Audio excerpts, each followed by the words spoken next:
Whoa, whoa, whoa, whoa, whoa, whoa, whoa, whoa, wake up with wake.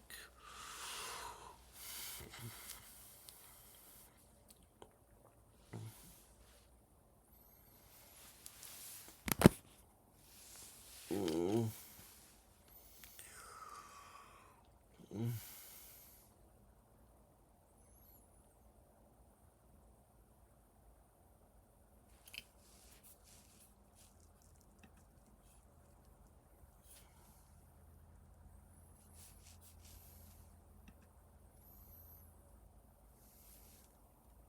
Activity, usually outdoor activities such as fishing, hunting, playing ball, golf, taking pictures, making gardens, and dancing. They were given no time for brooding over their terrible experiences. Occupational therapy is the term now used by psychiatry when work is prescribed as though it were a medicine. It is not new.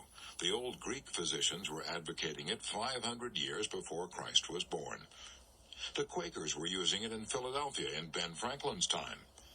A man who visited a Quaker sanitarium in 1774 was shocked to see that the patients who were mentally ill were busy spinning flax. He thought these poor unfortunates were being exploited, until the Quakers explained that they found that their patients actually improved when they did a little work. It was soothing to the nerves. Any psychiatrist will tell you that work, keeping busy, is one of the best anesthetics ever known for sick nerves. Henry W. Longfellow found that out for himself when he lost his young wife. His wife had been melting some sealing wax at a candle one day when her clothes caught on fire. Longfellow heard her cries and tried to reach her in time, but she died from the burns. For a while, Longfellow was so tortured by the memory of that dreadful experience that he nearly went insane. But fortunately for him, his 3 small children needed his attention. In spite of his own grief, Longfellow undertook to be father and mother to his children. He took them for walks, told them stories, played games with them, and immortalized their companionship in his poem, The Children's Hour. He also translated Dante, and all these duties combined kept him so busy that he forgot himself entirely and regained his peace of mind. As Tennyson declared when he lost his most intimate friend, Arthur Hallam, "I must lose myself in action, lest I wither in despair."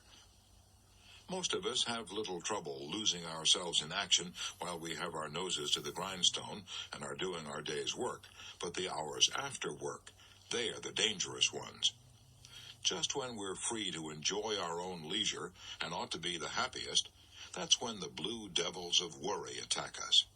That's when we begin to wonder whether we're getting anywhere in life, whether we're in a rut, whether the boss meant anything by that remark he made today, or whether we're losing our sex appeal. When we're not busy, our minds tend to become a near vacuum. Every student of physics knows that nature abhors a vacuum. The nearest thing to a vacuum that you and I will probably ever see is inside of an incandescent electric light bulb. Break that bulb, and nature forces air in to fill the theoretical empty space. Nature also rushes in to fill the vacant mind. With what? Usually with emotions. Why?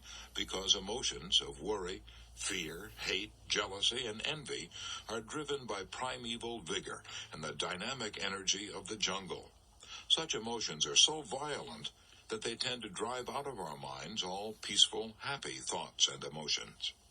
James L. Mersell, professor of education, Teachers College, Columbia, put it very well when he said, "Worry is most apt to ride you ragged not when you're in action, but when the day's work is done.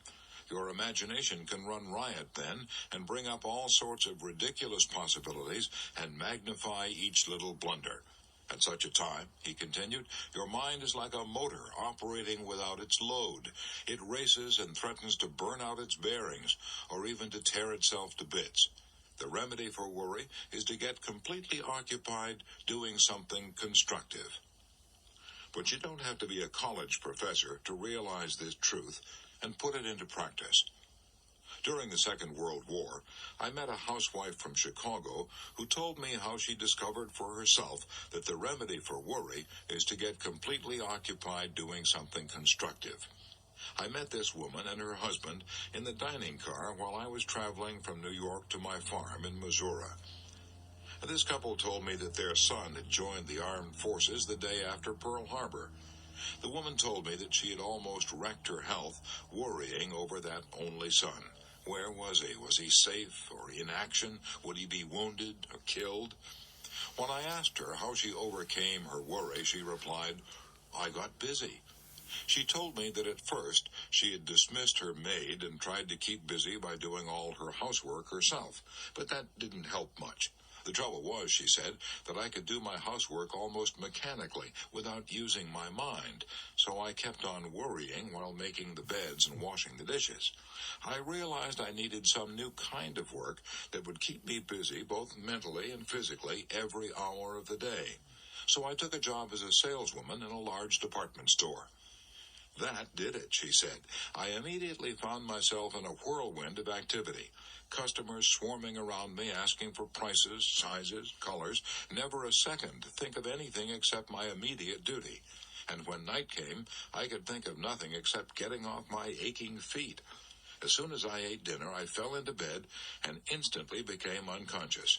I had neither the time nor the energy to worry.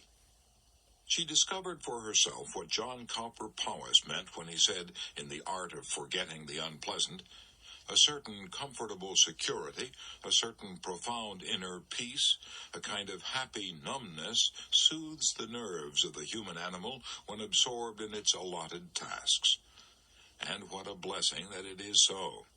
Osa Johnson, one of the world's most famous women explorers, told me how she found release from worry and grief. You may have read the story of her life.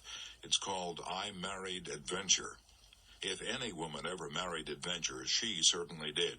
Martin Johnson married her when she was 16 and lifted her feet off the sidewalks of Chanute, Kansas, and set them down on the wild jungle trails of Borneo. For a quarter of a century, this Kansas couple traveled all over the world, making motion pictures of the vanishing wildlife of Asia and Africa. Some years later, they were on a lecture tour showing their famous films. They took a plane out of Denver bound for the coast. The plane plunged into a mountain. Martin Johnson was killed instantly. The doctors said Osa would never leave her bed again. But they didn't know Osa Johnson. 3 months later, she was in a wheelchair, lecturing before large audiences.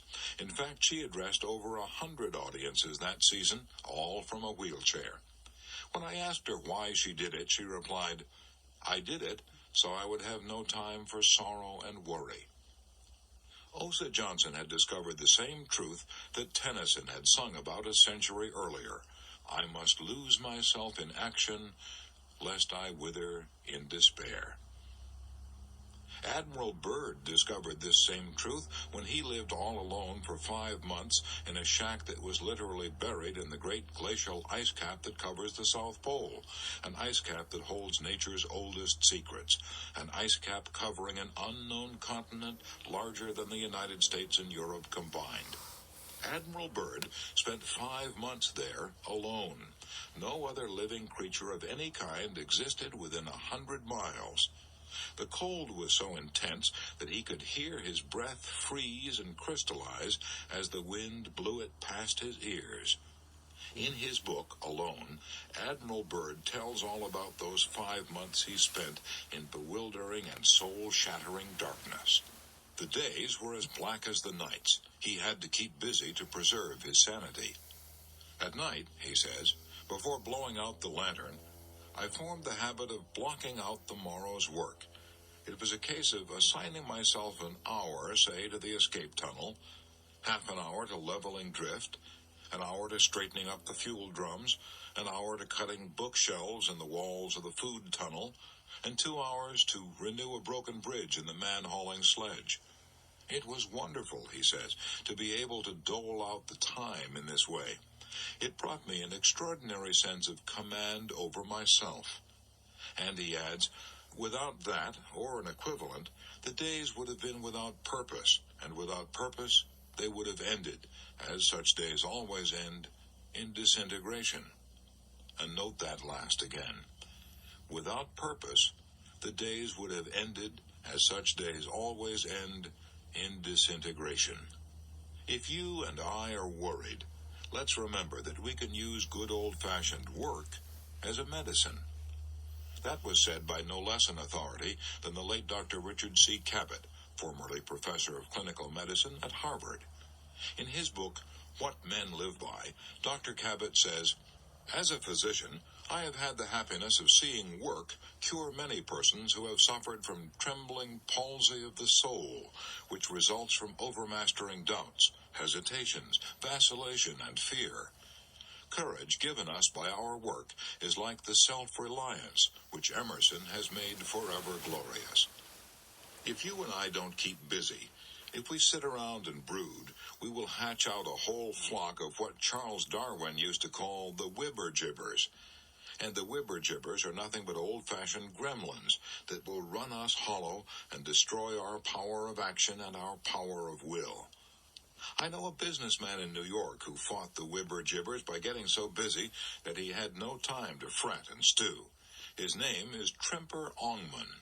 He was a student in one of my classes, and his talk on conquering worry was so interesting, so impressive, that I asked him to have a late supper with me after class, and we sat in a restaurant until long past midnight discussing his experiences.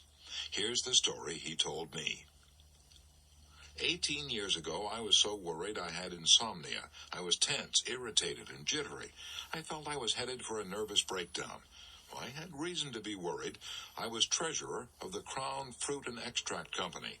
We had $500,000 invested in strawberries packed in gallon tins.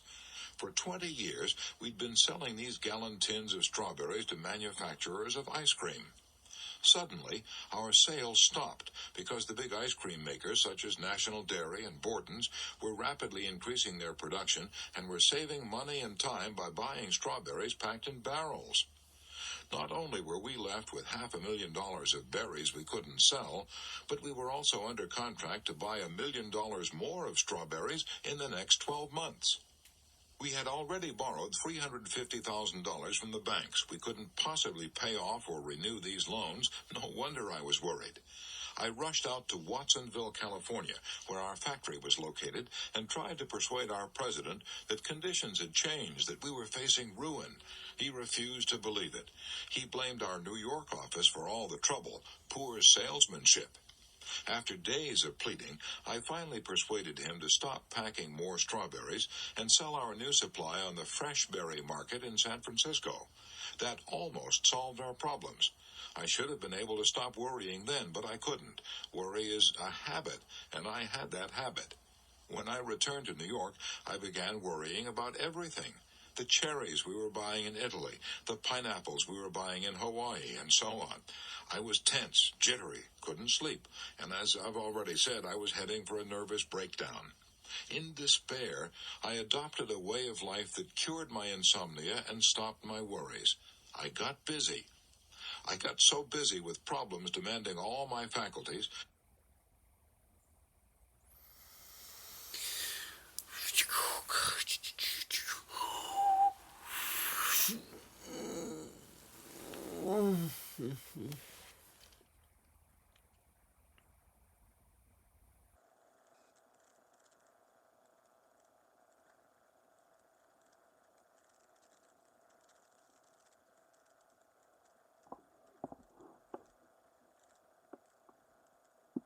But I had no time to worry. I'd been working 7 hours a day. I now began working 15 and 16 hours a day. I got down to the office every morning at 8 o'clock and stayed there every night until almost midnight. I took on new duties, new responsibilities. When I got home at midnight, I was so exhausted when I fell in bed that I became unconscious in a few seconds. I kept up this program for about 3 months. I had broken the habit of worry by that time, so I returned to a normal working day of 7 or 8 hours. This event occurred 18 years ago. I have never been troubled with insomnia or worry since then. George Bernard Shaw was right. He summed it all up when he said, "The secret of being miserable is to have the leisure to bother about whether you are happy or not. So don't bother to think about it, spit on your hands, and get busy." Your blood will start circulating, your mind will start ticking, and pretty soon, this whole positive upsurge of life in your body will drive worry from your mind. Get busy, keep busy. It's the cheapest kind of medicine there is on this earth, and one of the best. To break the worry habit, here is Rule 1. Keep busy. The worried person must lose himself in action, lest he wither in despair.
Hey Siri, play Holocene by Bon Iver.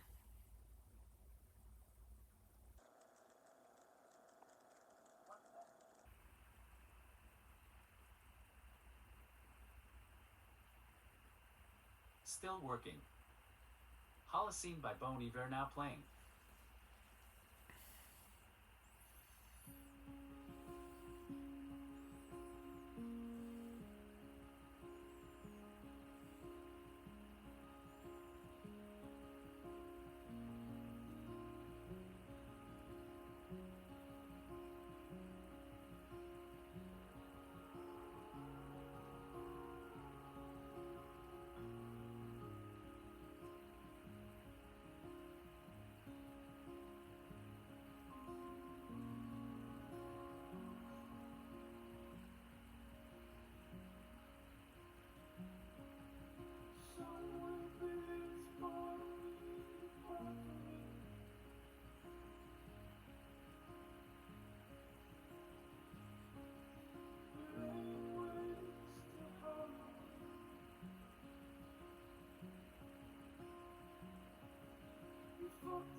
see for miles and miles and miles.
I was not magnificent.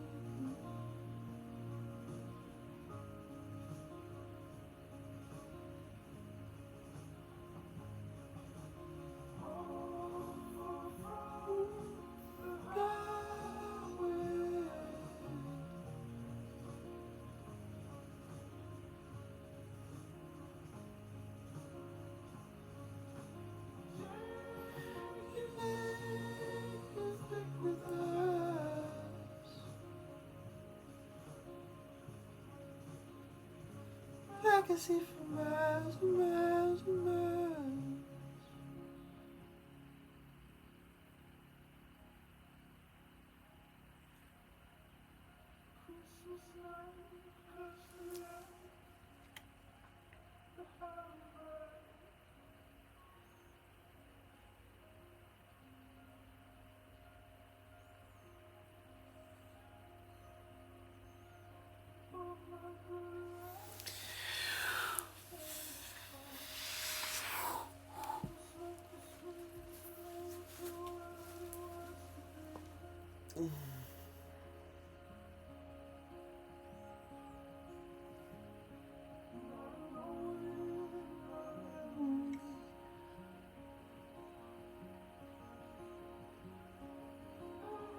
So I knew I was not magnificent.